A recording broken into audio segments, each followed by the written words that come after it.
Hello with அனைவருக்கும் வணக்கம். இந்த சேர்ல யாராவது உட்காந்தாங்கன்னா கண்டிப்பா அவங்களுக்கு மரணம் நிச்சயம் அப்படின்னு ஆராய்ச்சியாளர்கள் வியந்து போறாங்க. என்ன நடந்ததுன்னு பார்க்கலாம். ஒரு தூக்குத்தண்டனை கைது விட்ட சாபத்தால சேர்ல யாரா இருந்தாலும் மரத்தை தழுவுறாங்களாம். ஏதாவது ஒரு படத்துல பாத்தீங்களா, புக்ல படிச்சு சொல்றீங்களா அப்படின்னு நீங்க கேட்கலாம். அதுதான் கிடையாது. இது உண்மையில நடக்கிற ஒரு நிகழ்வு. 17ஆம் நூற்றாண்டுல டேனே என்பவர் லண்டன் பகுதியில பிஸ்கே என்ற பகுதிக்கு வராரு, குடிபெயர்றாரு. முக்கியமா அங்க ஒரு தோட்டம் வாங்குறாரு.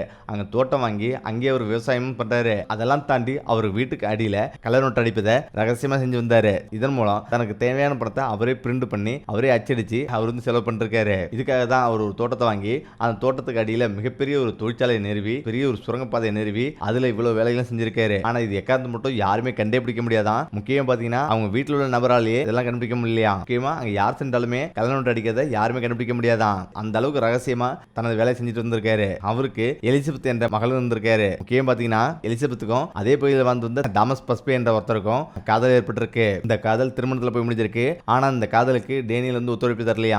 டேனியலுக்கு சுத்தமா பிடிக்கவே இல்லையா.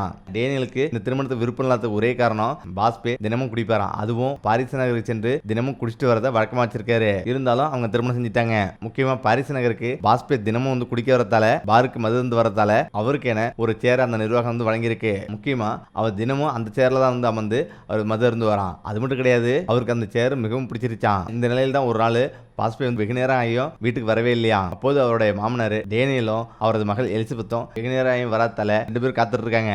ஆனாலும் வெகு நேரம் கழிச்சு பாஸ்பே வீட்டுக்கு வந்ததும் டேனியலுக்கும் பாஸ்பேவுக்கும் பயங்கர ஒரு சண்டை ஏற்பட்டிருக்கு. அந்த டேனியலுக்கு தன்னுடைய மகள் பாஸ்பே கூட வாழ்றது அவருக்கு சுத்தமா பிடிக்கவே இல்லை. இந்த நிலையில் தான் இருவருக்குள்ள நடந்த சண்டையில குடிபோதையில இருந்த பாஸ்பே அங்கிருந்து ஒரு சுத்தியால டேனியல தலையில ஒரு ஏடியா அடிக்கிறாரு. அப்படி அடிக்கும் போது அவர் கீழே சுருண்டு இறந்துறாரு. இந்த நேரத்தில் தான் அவர் போலீஸ் பிடிக்கிறாங்க. ஆனா போலீஸ் பிடிச்ச பிறகு அவருக்கு அந்த நாள் சட்டப்படி தூக்கு தண்டனை விதிச்சுட்டு அவர் சிறையில இருந்து அடிச்சிட்டாங்க.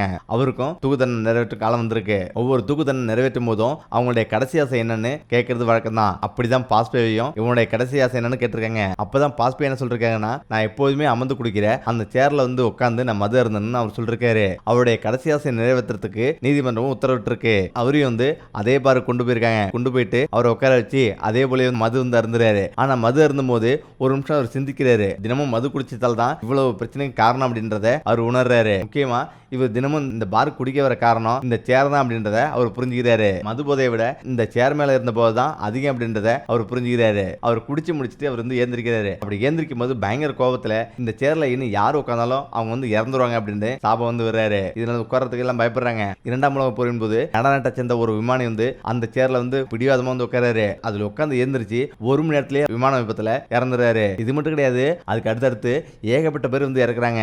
1970 பல பேர் இந்த சேர்ல உட்கார்ந்து என்னதான் நடக்குதுன்னு பார்ப்போம் அப்படின்னு உட்கார்ந்தவங்க எல்லாருமே இறந்துட்டாங்களாம். முக்கியமா ஒரு 60 பேத்துக்கு மேல இறந்துருக்காங்க. ஒரு வழியா அந்த பார் நிர்வாகம் இதுக்கு மேல இந்த சேர் வைக்க கூடாது அப்படின்னு அது ஒரு காட்சி பொருளா எடுத்து மாத்திச்சுட்டாங்க. தற்போது அந்த சேர் இங்கிலாந்தோட திர்ஷக் என்ற பகுதியில் தான் இந்த சேர் இருக்குது. அந்த சேரை மக்களுடைய பார்வைக்கு வச்சிருக்காங்க. முக்கியமா அந்த கட்டிடங்கள்ல பராமரிப்பு பணி நடக்கும்போது கூட அந்த சேர்ல யாரும் உட்காராத வரைக்கும் பாத்துக்கிறாங்க. உண்மையிலே இந்த சாபம் பழிச்சுட்டே இருக்கா அப்படின்னு பல பேரும் நேர்லயே நினைச்சு அதிர்ச்சி ஆகுறாங்க.